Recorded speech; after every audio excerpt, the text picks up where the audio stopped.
Donc cette année, la première chose la plus remarquable, je crois, c'est le lieu ici dans lequel on se trouve et dans lequel on expose réellement notre action sociale.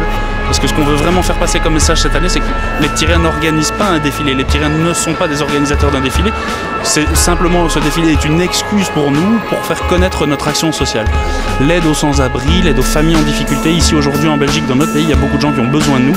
Et voilà, donc ça c'est vraiment la chose la plus importante, le message qu'on veut faire passer.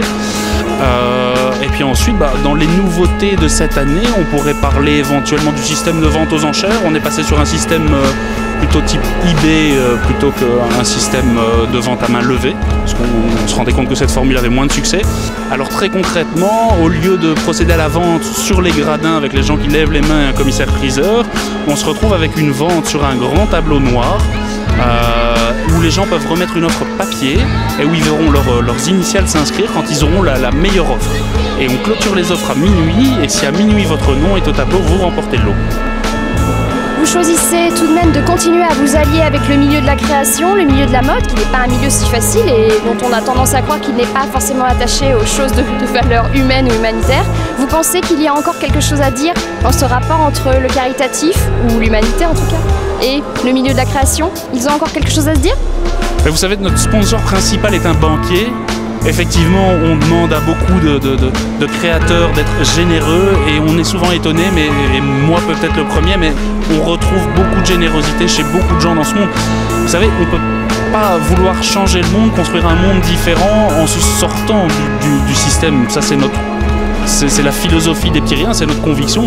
C'est d'ailleurs pour ça que 80% de nos ressources proviennent de notre travail, de notre activité économique.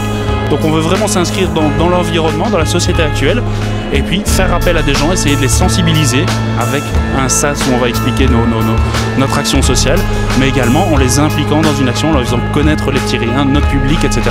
pour peut-être petit à petit apporter une petite étincelle, un petit changement, un petit déclic.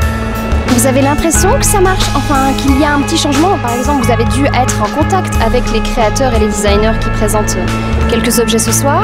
Est-ce que vous avez l'impression qu'ils sont sensibles ou de plus en plus sensibles à ce genre de démarche? Écoutez, quand je vois le nombre de créations qui ont été réalisées par ces créateurs, je me dis en tout cas ils y ont passé beaucoup de temps, beaucoup d'énergie. Il y a des créateurs qui étaient venus l'année dernière ou il y a 2 ans et qui n'avaient fait que 1 ou 2 pièces. Cette année ils en ont fait 5 ou 6. Donc effectivement il y a certaines évolutions. Et puis de manière plus globale, moi ça fait 10 ans que je travaille au Petits Riens, bientôt 11. Et en 11 années, je dois dire que la société évolue. Je crois qu'il y a vraiment une conscience qui est en train de prendre forme. On voit le mouvement des indignés, mais je crois que ce mouvement est beaucoup plus large que ça. On le voit au niveau des entreprises, avec la responsabilité sociétale des entreprises, un concept qui est en train de se développer.